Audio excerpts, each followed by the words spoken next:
Bonsoir chers téléspectateurs et téléspectatrices de Burkina Info. Bienvenue à votre émission de débat, le débat de la semaine. Cette semaine, le thème consacré à cette émission concerne la mesure du gouvernement de recruter en masse des étudiants de niveau Bac+2 pour l'enseignement post-primaire. Ce programme, dénommé Emploi Jeune pour l'éducation nationale, permettra de recruter en 5 ans 16 800 enseignants contractuels dont l'âge varie entre 18 et 35 ans et ayant au moins le niveau DEUG 2. Comment cela va-t-il se faire? Quelles seront les mesures d'accompagnement? Quel sera le sort à eux réservé? Autant de questions qui feront l'objet de ce débat. Et pour en parler, je reçois sur ce plateau, à ma gauche, M. Sema Blien, qui est le secrétaire général du syndicat national des enseignants africains du Burkina. Bonsoir, monsieur. Bonsoir, monsieur. Merci d'être passé sur ce plateau. Tout juste à côté de M. Blien, il y a M. Kaboré Jérôme, qui est le président de l'Association nationale pour le bien-être des enseignants du primaire. Bonsoir à vous. Bonsoir. Et justement à ma droite, il y a M. Patrice Ouedraogo qui représente le SYNATEB, le syndicat national des travailleurs de l'enseignement de base, de l'éducation de base. Bonsoir monsieur. Bonsoir. Voilà. Alors justement, le décor est ainsi planté par rapport à cette mesure du gouvernement. Justement, quelle est votre appréciation de cette mesure, monsieur Blien? Ok, merci. Je pense que depuis les campagnes présidentielles, on avait suivi, en tout cas avec le candidat Roch-Marc Christian Kaboré, une annonce faisant état de recrutement massif d'étudiants au compte de l'enseignement.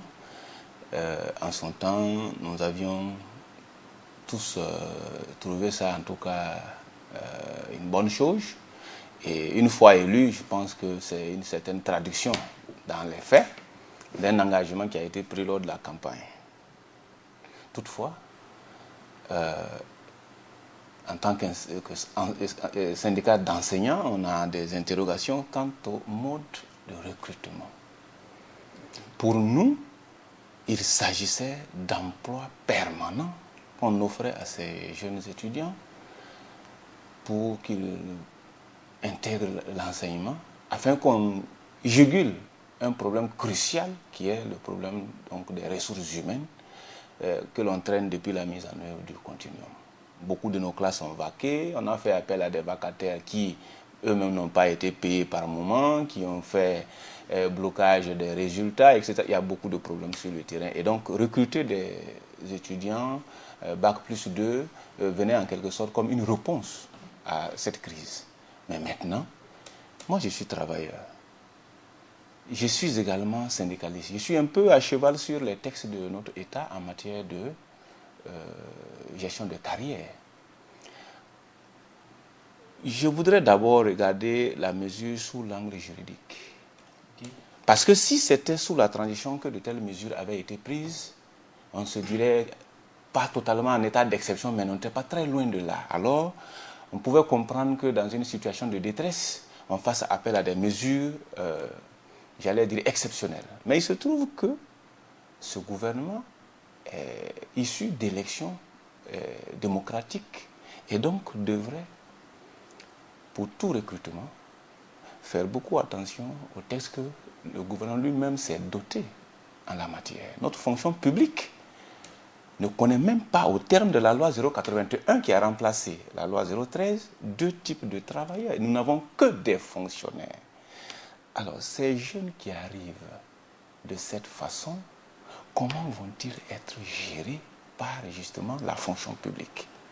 Ce statut n'existe pas dans nos textes. Ça pose un problème réel. Alors, est-ce que selon vous, il n'y a pas un travail préalable qui a été fait avant de lancer ces mesures-là? Si travail il y a eu, nous n'avons pas été associés. Et donc, je peux dire qu'il n'y a pas eu un travail fait en amont avant que la mesure ne soit prise. On aurait pu nous consulter en tant que travailleurs, en tant que représentants des travailleurs, j'allais dire, on aurait pu donner un peu notre point de vue, comment il fallait agencer tout ça pour que ça se fasse sans grand heurt. Mais on est devant le fait accompli. Alors, monsieur Kaboré, vous avez un autre son de cloche? Bien, voilà.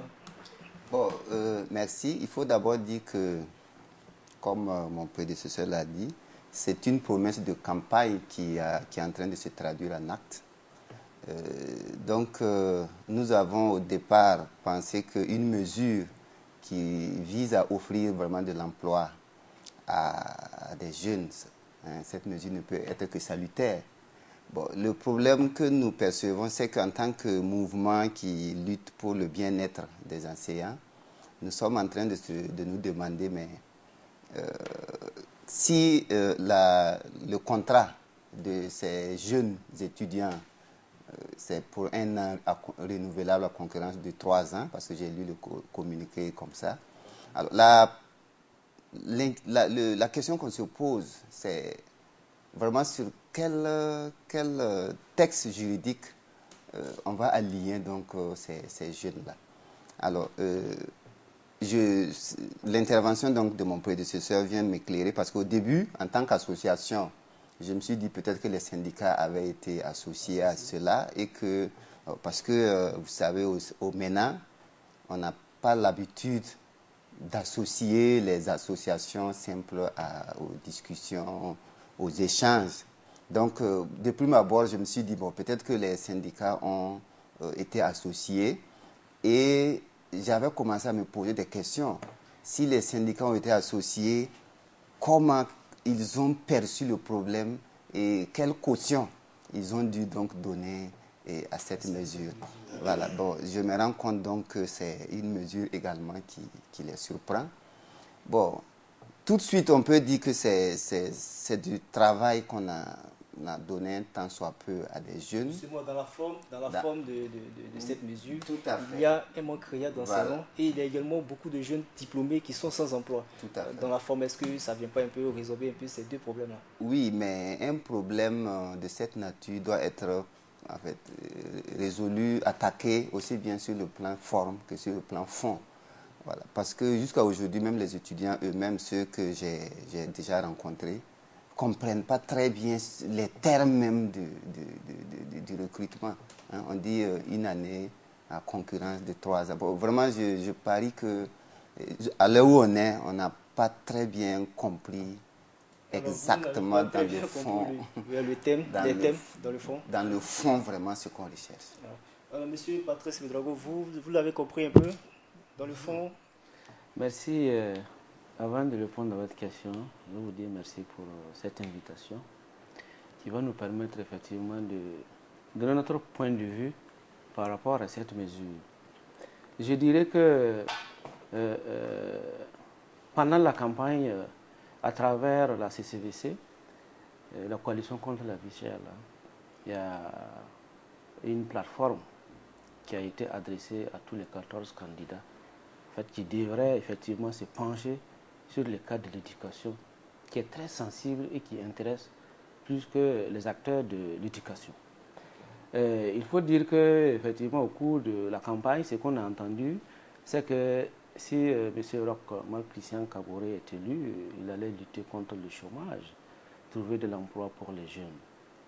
Et c'est avec surprise que lors de son discours de politique générale, le Premier ministre Paul Kabatiaba a annoncé le recrutement de près de 4200. Bon, c'est 16 000 puisque c'est 16 800. Bon, sur 5, bon, ça va se terminer en 2019. Et ouais, en 2019, ça ne va pas atteindre en 2020, puisque c'est 4200 fois 4, ça fait déjà les 1600. Et combien? 16 800. Donc, cette surprise-là vient du fait qu'on ne sait pas comment allait se passer. Et le communiqué et les explications effectivement que les uns et les autres avaient commencé à donner, c'est que ça va concerner nos étudiants qui ont bac plus 2. Donc là, il y a beaucoup de questions qui étaient en train de profiler à l'esprit des syndicats, parce qu'on n'a pas été associé, ça c'est un. Et lutter contre le chômage ne saurait en tout cas amener un gouvernement à recruter des jeunes, bac plus 2, c'est-à-dire à ce niveau de formation académique. Et cela veut dire qu'on pouvait ne serait-ce que mettre les moyens encore pour que ces jeunes-là, c'est eux qui viendront penser le schéma de développement de ce pays-là.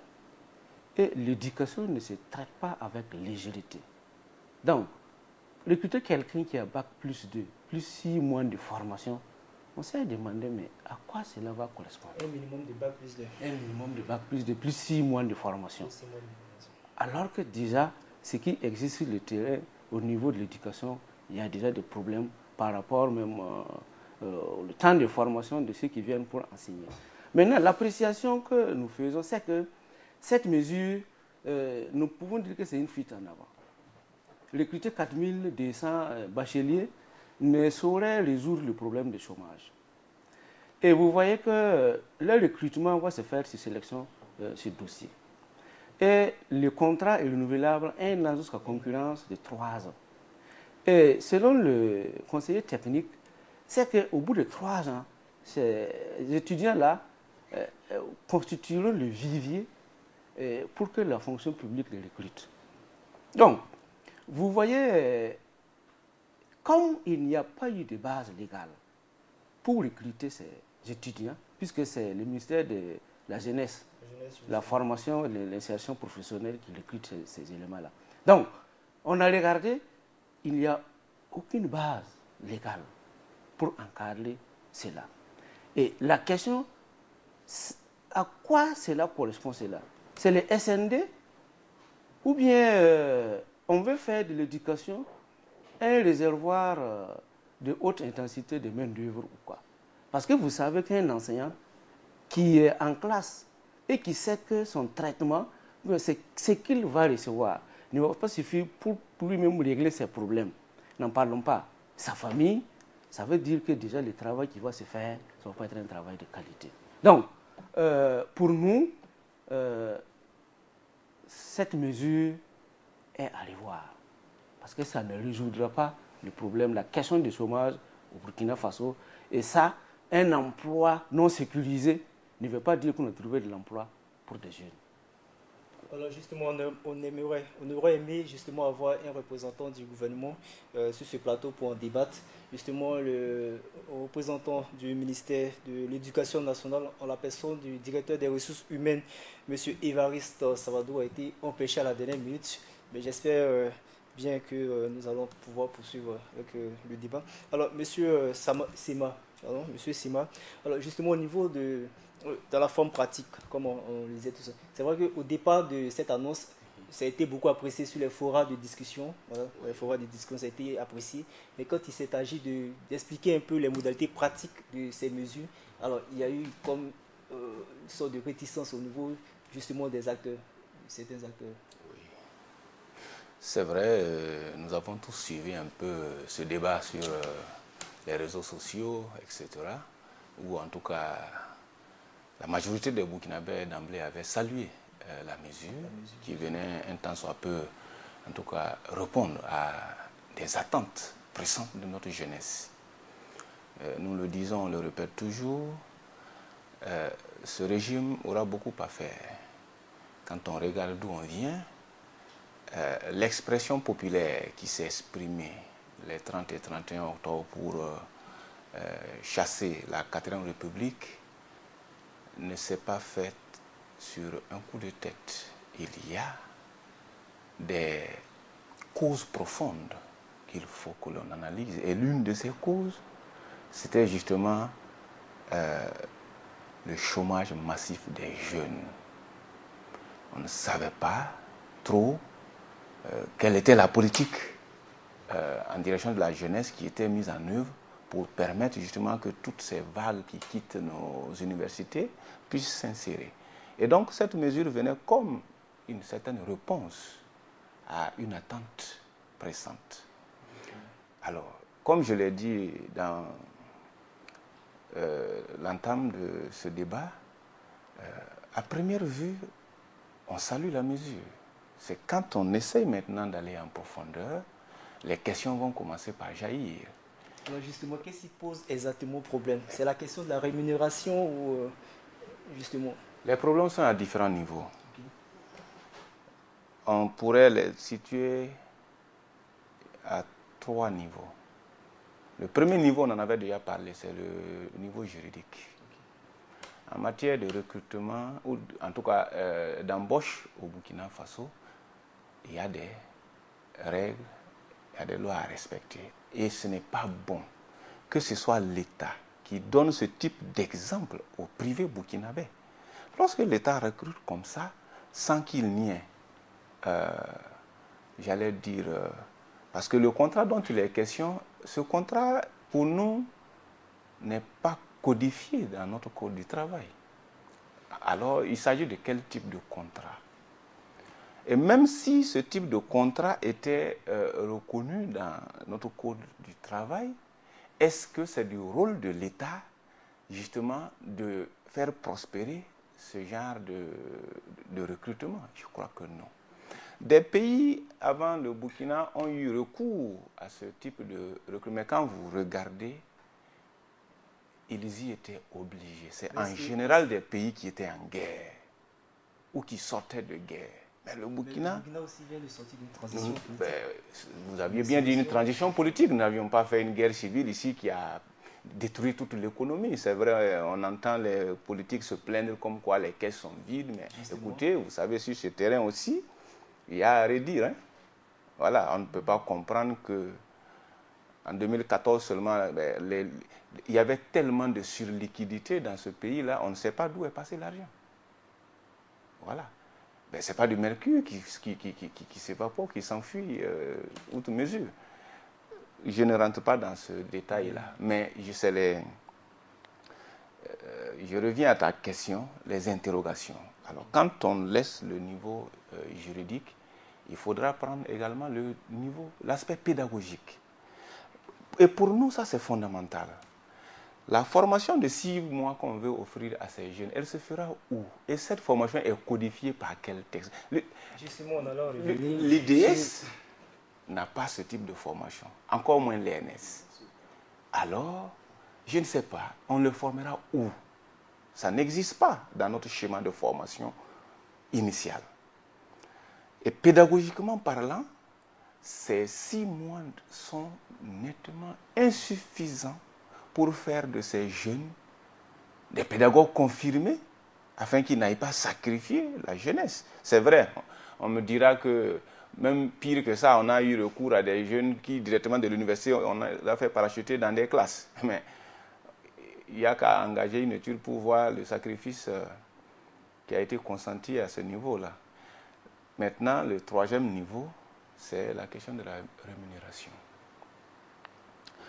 Vous savez, lorsque on dit que c'est la comparaison qui dégrade l'âne, lorsque vous avez un EAC qui officie au niveau de l'école primaire, qui devra toucher mieux qu'un professeur de collège, ça pose un problème de cohérence même dans les engagements. Nous avons été habitués justement à ces paliers-là où A BPC plus 2 correspond à un type de salaire, Bac plus 2 devrait aussi correspondre à un autre type de salaire, mais meilleur que BPC plus 2. Ce n'est pas le même niveau d'entrée. Et donc, quand vous regardez, et quand on applique ça au cours réel de la vie, vous savez, c'est des étudiants qui vont arriver déjà endettés. Hein? Le FONER, les prêts, beaucoup sont sous ces prêts-là. Or, dans les documents du FONER, il est dit que dès que l'étudiant a un emploi, on commence par précompter. Alors nous précompter, oui ou non, parce qu'ils ont eu de l'emploi. Et il leur restera combien? Ça ne suffira pas pour leurs propres besoins quotidiens, a fortiori, s'occuper d'une famille. Je termine avec le dernier aspect. Vous me permettez de revenir un peu sur l'aspect pédagogique. Voilà, l'aspect pédagogique qui, moi, me pose encore un problème, c'est la rentabilité même de ce type de personnel. Du moment où ils ne sont pas SND, ils ne sont pas contractuels de l'État, puisque ce statut n'existe pas. Ils ne sont pas non plus fonctionnaires. J'ai du mal à les situer. Le gouvernement a parlé d'un contrat d'un an renouvelable 3 fois. Je me suis déjà prononcé sur ça. Je dis il n'appartient pas à un État de donner ce type d'exemple à son privé. Il y a pire que ça dans le privé. Et si l'État lui-même emboîte ce pas, le privé va encore aller régressant.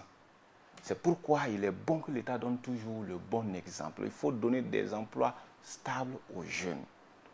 Alors, voilà. M. Kaboré, vous qui luttez pour le bien-être des enseignants, alors formation de 6 mois avec une rémunération de 30 000 francs pendant ces 6 mois-là. Comment vous voyez ça? Bon, à notre niveau, je reviens en arrière pour dire que c'est lundi seulement que j'ai été au ministère pour chercher le communiqué en question. Okay. Donc, on était en train de se demander c'est sur quelle base légale ce recrutement allait se faire. Alors, on est en train de regarder un peu dans le code du travail. Alors, et là aussi, on ne trouve pas un peu de cohérence parce que là-bas, quand vous faites un contrat déterminé qui se renouvelle, ils doivent obligatoirement devenir un contrat indéterminé, à durée indéterminée. Bon, donc, en dehors donc, de cet aspect, je pense que c'est pas mauvais. C'est pas mauvais parce que sur le plan pédagogique dont on a parlé, je me dis que si on fait un rapport, la somme de connaissances dont disposent ces jeunes par rapport à la somme de connaissances que devrait avoir un élève du poste primaire, alors on se rend compte donc qu'ils sont à mesure, ou du moins ils ont le bagage de connaissances nécessaires que pour donc enseigner aux élèves du poste primaire, que sont les élèves de 6e, 5e et 3e. Le problème maintenant, c'est de voir comment ils pourront transmettre ces connaissances dans les règles de l'art. Et là, je me dis qu'en 6 mois, au regard de leur niveau, c'est tenable. Parce que tout dépend de comment on s'y prend quand on veut faire acquérir à quelqu'un une capacité. Voilà. Alors, je prends un exemple. Si vous voulez m'apprendre à tenir un micro, comment parler dans un micro, vous pouvez mettre 6 mois, tout comme quelqu'un pourrait mettre 1 mois. Tout dépend donc de la capacité de celui qui fait acquérir donc, la méthode.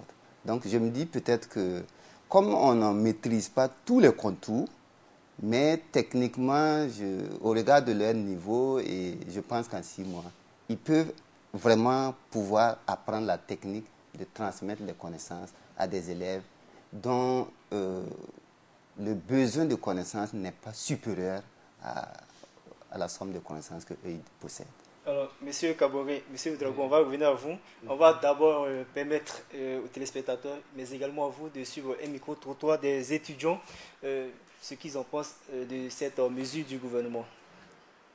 Je pense que c'est néfaste d'abord, parce qu'on a l'impression que ces personnes, en réalité, ne sont pas prêtes à aider la jeunesse. Ils disent qu'ils veulent nous sortir du chômage, mais on a l'impression qu'ils veulent nous mettre dans un état d'esclavage. Voilà. Un bon travail mérite un bon salaire. Tu ne peux pas demander à quelqu'un qui a souffert dans cette université que nous on a surnommé la Mako Prime. Quelqu'un qui a eu son bac depuis 2010, qui jusqu'à 2016 est peut-être en 3e année. Vous lui demandez d'aller dispenser les cours avec son DEC 2 et vous lui proposez 100 000 francs. Peut-être 100 000 francs. Mais aujourd'hui à Ouagadougou, avec 10 billets de 10 000, qu'est-ce qu'on arrive à faire? Avec des bailleurs qui augmentent maison du jour au lendemain. Tu arrives à aller en province, avec 100 000 francs, tu dois subvenir aux besoins de ton petit frère qui peut-être est en ville. Les parents vont se dire, ah, il travaille maintenant. Mais c'est de quel travail on me parle? Le premier point, le Premier ministre nous dit en fait qu'ils vont recruter au moins 4200 en fait, jeunes au Burkina Faso qui ont au moins le niveau DEC 2 pour enseigner en fait, dans l'enseignement au Burkina Faso. Mais ce qu'il nous dit encore de plus, ce qui est plus choquant, c'est qu'il nous dit en fait, que ces gens-là seront payés en fait, à 100 000 francs. Moi, je voudrais poser d'abord une première question au Premier ministre. Est-ce qu'il sait, en fait, dans quelles conditions l'insurrection populaire s'est déroulée au Burkina Faso? Ça, c'est la première question. Et j'espère, en fait, qu'il m'entendra et qu'il pourra répondre à cette question. Ça, c'est le premier point. Le deuxième point, on nous dit aujourd'hui, en fait, qu'on doit payer, en fait, un enseignant à 100 000 francs pour qu'il puisse donner un enseignement. Je voudrais demander encore au Premier ministre la deuxième question. C'est quel résultat, en fait, il recherche en payant, en fait, 100 000 francs à un enseignant au collège et au lycée? Parce que nous tous on sait et on est convaincus qu'un enseignant payé à 100 000 francs ne peut pas donner les résultats escomptés. Et on appelle les parents d'élèves à se mobiliser en fait pour ne pas qu'on bafoue en fait l'avenir de leurs enfants. Combien d'années avons-nous fait ici pour obtenir un petit papier, le 2-2? Même un militaire qui a fait la cour, qui a donné sa poitrine pour être recruté, il est payé aujourd'hui à combien?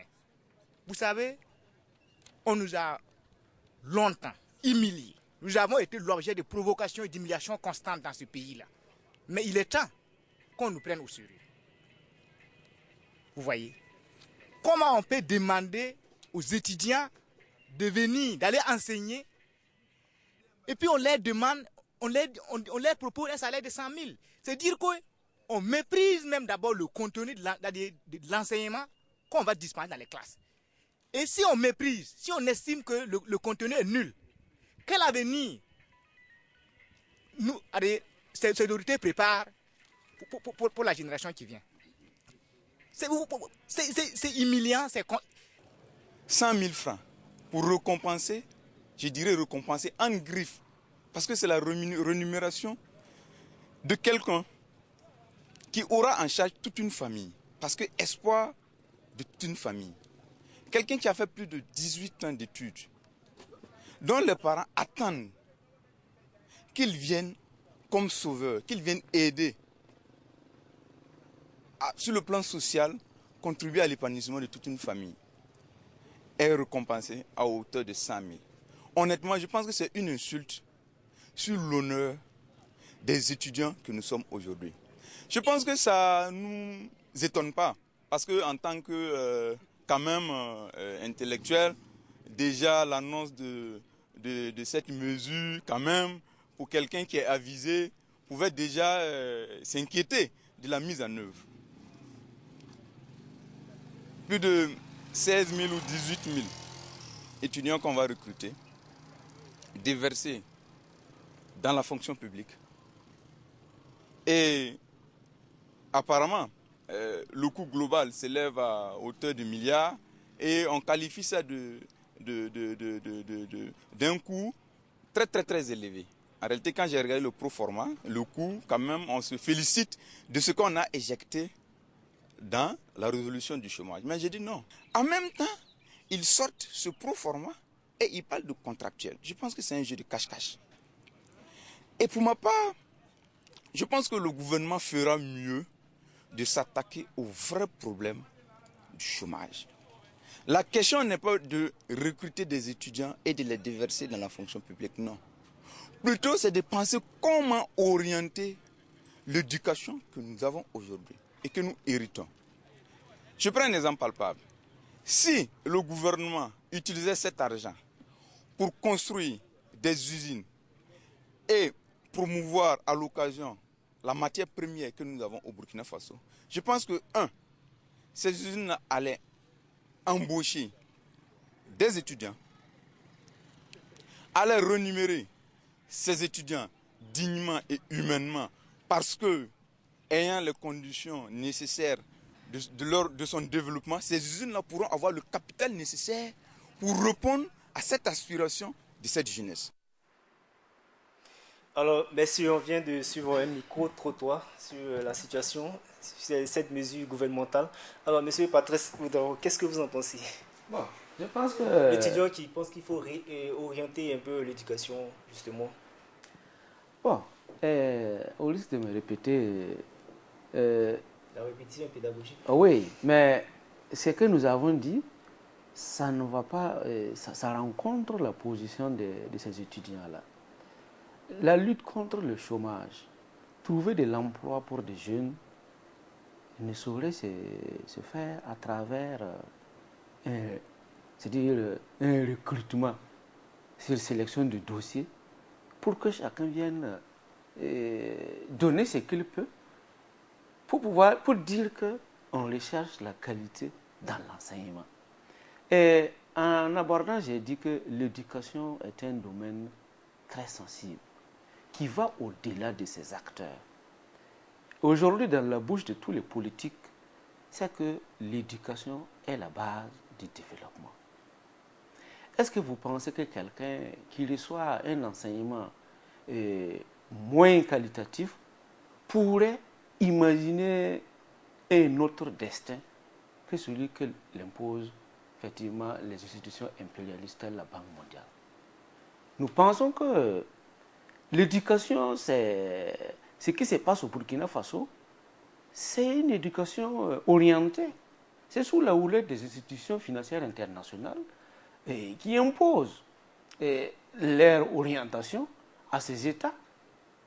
Et quand vous regardez à notre niveau, la Banque mondiale avait déjà dit depuis 1987 qu'au Burkina Faso, on n'avait pas besoin effectivement des gens qualifiés pour se donner dans l'enseignement, qu'on pouvait recruter même des enseignants de niveau 4e parce qu'ils savent lire et écrire pour donner l'enseignement.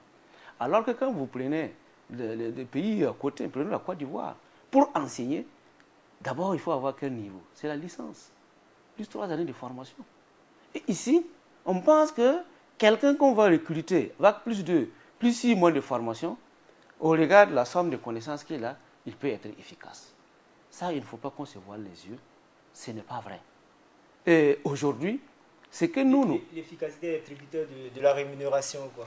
Bon, non, attendez. Chez nous, on dit, lorsque vous améliorez les conditions de vie et de travail d'un enseignant, vous le prédisposez à être libre et de pouvoir donner un enseignement de qualité. Comme l'étudiant l'a dit, vous prenez 100 000 francs. Les parents disent que vous avez un boulot. Les petits frères, c'est toi qui dois les prendre en charge. Avec 100 000 francs, qu'est-ce que tu peux faire? Tant plus que pour enseigner aussi, il faut se doter de manuels didactiques. C'est dans les salaires qu'il faut enlever pour acheter.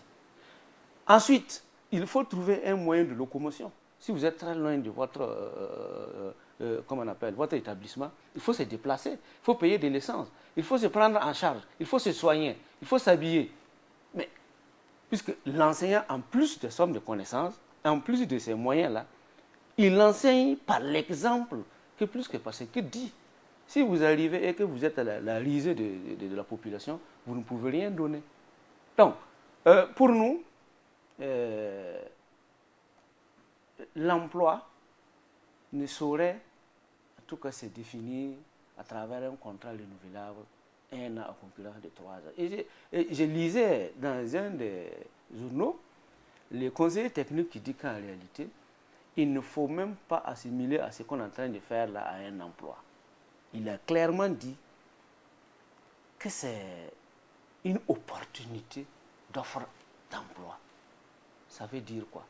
Ça veut dire qu'on demande à nos jeunes là d'aller se sacrifier, d'aller se donner pendant 3 ans sans protection sociale, sans droit à pension, sans rien. Et au bout de 3 ans maintenant, tu es prédisposé à être recruté dans la fonction publique. Ça veut dire que déjà, on pose la base d'une crise qui ne dit pas son nom. Moi, j'ai fait 3 ans, je postule, je ne gagne pas. Si ceux qui ne gagnent pas là dépassent ceux qui ont gagné. Qu'est-ce qu'ils vont devenir ces gens-là? Après les 3 ans, s'ils ne sont pas intégrés dans la fonction publique. C'est ça. Bon, quelqu'un a dit qu'on oublie d'où on est venu. Les 30 et 31 octobre, là, les gens ne sont pas sortis parce que effectivement, ils voulaient un travail contractuel, renouvelable, à concurrence de 3 ans. C'est-à-dire il y avait beaucoup de choses qu'il fallait résoudre. Il y avait les questions de justice, la question de vie chère, il y avait la question aussi de repenser, en fait, le système éducatif qui puisse nous permettre d'avoir des produits finis, à même d'imaginer et de tracer un schéma de développement pour nous. Donc, on ne pense pas que quelqu'un, après bac de 2 ans, surtout que nous sommes dans un système LMD. Alors, justement, voilà. Est-ce que les élèves seront prédisposés justement à recevoir l'enseignement de ces étudiants? Déjà il y a une sorte de débat qui se mène autour de ces mesures. Est-ce que ces élèves seront disposés à recevoir un peu les enseignements de ces étudiants de niveau Bac plus 2, plus une formation de 6 mois? On a parlé tantôt de qualité de formation et qualité d'enseignement après ces 6 mois de formation. Le problème n'est pas les élèves. Ce ne sont pas les élèves qui vont poser problème. Non. Les enfants ne demandent qu'à être éduqués. Si l'État burkinabé estime qu'avec Bac plus 2, ils peuvent enseigner, ce n'est pas de nouveau en réalité ce niveau d'entrée dans notre fonction publique. C'est ainsi qu'on recrutait les professeurs de CEG. C'est avec le DEUG.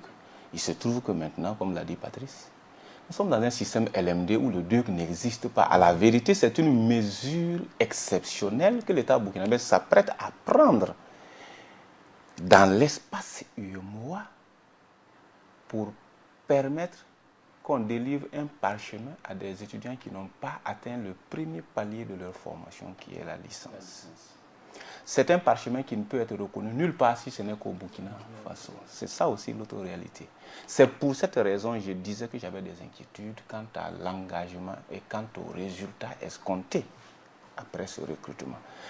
Est-ce que la majorité de ces étudiants ne vont pas déserter nos classes pour venir continuer à suivre des cours ou à composer des devoirs parce qu'à la vérité, il leur faut forcément la licence s'ils veulent pouvoir prouver un jour qu'ils sont passés par une université. Ça, c'est une réalité. Et donc, quand on couple ces désirs avec la déception salariale que nous venons de voir dans le micro-trottoir, je suis surpris. Tous les étudiants qui ont été interrogés, tous se sont exprimés sur la question salariale. C'est pour vous dire que la réalité du terrain parle. Et il faut que, forcément, l'État revoie sa copie. Le terrain commande la main-d'œuvre. Alors justement, le dépôt c'est le 2 avril, justement le 2 avril 2016, et ça sera dans toutes les directions régionales et provinciales du ministère de la Jeunesse et de la formation professionnelle. Alors, est-ce qu'il ne s'agit pas, on sait qu'il y a un manque criard d'enseignants dans les différentes régions, est-ce que ce n'est pas déplacer un problème?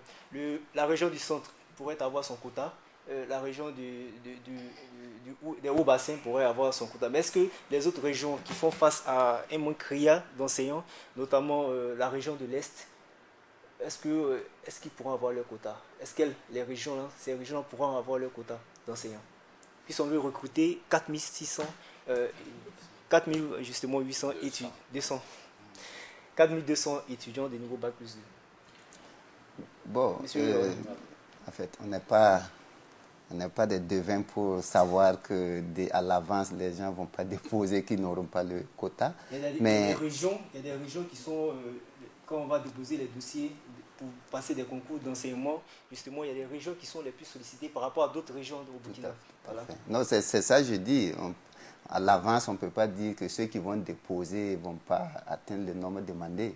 On ne peut pas le dire à l'avance. Mais ce qu'on retient, c'est qu'effectivement, les zones dites éloignées, et si on pose le problème que les étudiants voudront, comme on le voit actuellement, en fait, avoir la possibilité de continuer à avoir donc la licence, parce qu'avec un DEUG, effectivement, on ne peut pas s'inscrire dans le nouveau système LMD.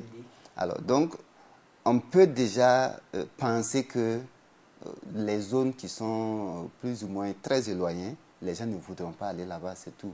Mais il faut se dire que, je voulais revenir un peu sur ce que mon prédécesseur disait.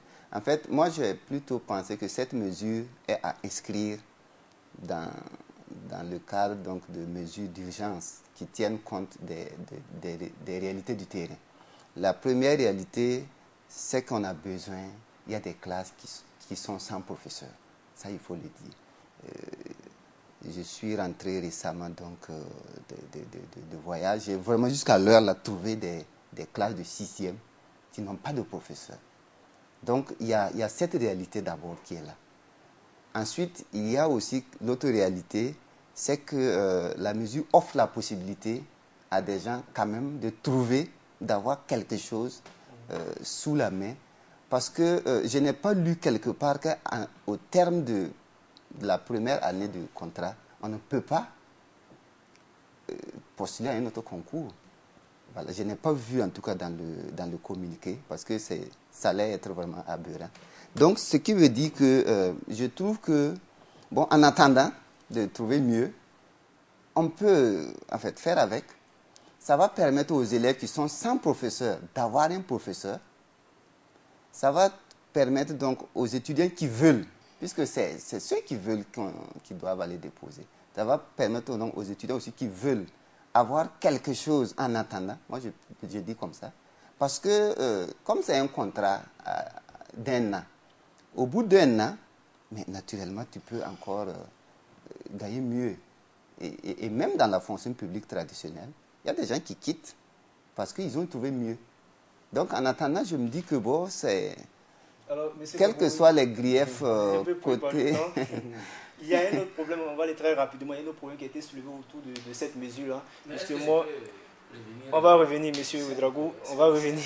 Nous sommes un peu pris par le temps, on va revenir tout de suite. Il y a un autre problème qui a été soulevé autour de cette mesure, c'est le cas des enseignants qui s'inscrivent à titre privé, voilà, justement dans les INEP. Qu'est-ce qu'ils deviennent? Parce qu'ils ont soulevé le problème, ils ont animé même un point de presse à ce propos. Qu'est-ce que vous en pensez? Je pense que ça, c'est un faux débat. Le recrutement qui a été annoncé, de ce que j'ai vu dans le communiqué, c'est exclusivement au compte du poste primaire. Mais ceux qui sont inscrits sur titre dans les ENEP sont destinés à enseigner dans les écoles primaires. Donc il n'y a pas de chevauchement possible. Du reste, en tant que structure syndicale, je dirais que nous sommes restés sur notre soif même par rapport à ça, parce que ça fait déjà la 3e année que l'État burkinabé a pris l'engagement de relever le niveau de recrutement du primaire au baccalauréat. Nous pensions que justement c'était là l'opportunité pour concrétiser également cette mesure. Parce qu'il faut qu'on se dise une vérité. On est dans l'obligation de relever au moins le niveau d'entrée dans l'enseignement primaire. À quand alors la traduction en réalité de ce relèvement?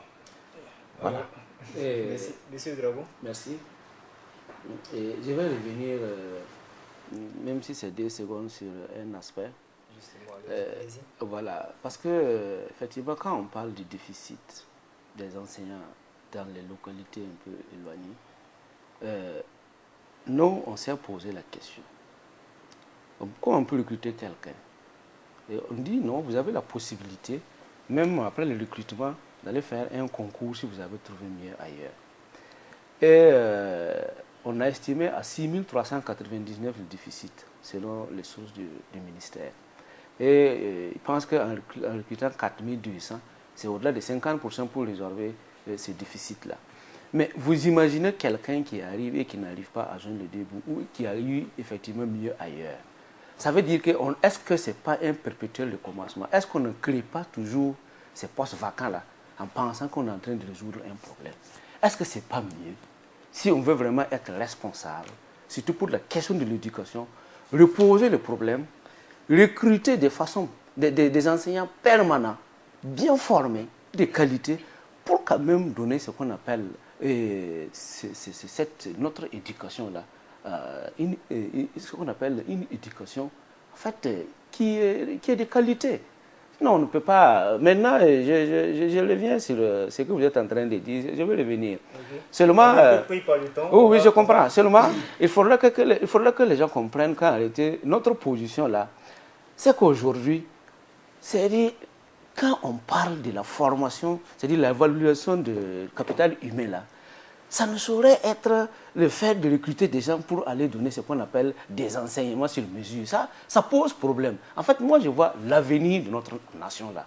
Maintenant, c'est comme il a dit, concernant ceux qui s'inscrivent dans les écoles, dans les ENEP privées là, bon, pas les ENEP privées, les écoles de formation privées d'enseignants, c'est ça, les EPFEP. Bon, c'est-à-dire, effectivement, ce n'est pas dans les mêmes registres. Ceux-là, on les recrute pour le poste primaire. Et au niveau de l'enseignement primaire, maintenant, il n'y a pas de problème. Monsieur Dron, on est un peu préparé. On va faire un tour d'étape.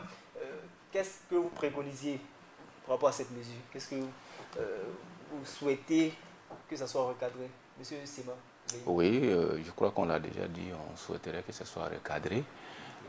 Mais il faut d'abord même relativiser la question manque de personnel. Hein. Vous savez, avec le continuum, on en est arrivé à faire une séparation nette entre les lycées et les CEG, au point que vous aviez des professeurs de lycée qui ont 6 heures, 10 heures, et le reste du temps, ils font de la vacation dans le privé. Parce qu'ils n'étaient pas autorisés à aller officier dans les CEG. Et vous pensez que ça, c'est un bon système? Mais maintenant que nous sommes dans un système unifié, où le professeur de lycée enseigne de la 6e jusqu'à la terminale, je pense que quelque part, c'est d'ailleurs peut-être pour cette raison aussi qu'on n'a pas pris les 6 000 et quelques, on s'est limité à 4 200.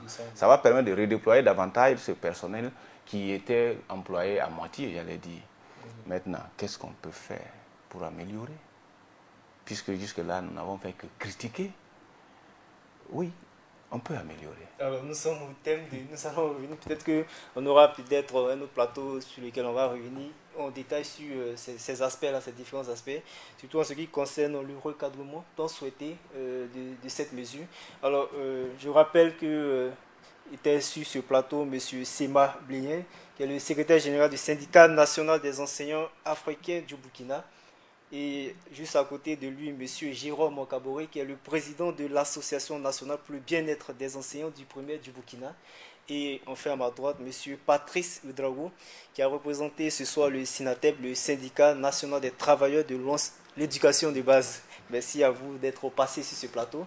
Et c'est la fin de cette émission de débat. Merci à vous qui nous avez suivis. On se donne rendez-vous la semaine prochaine pour un autre thème de cette émission.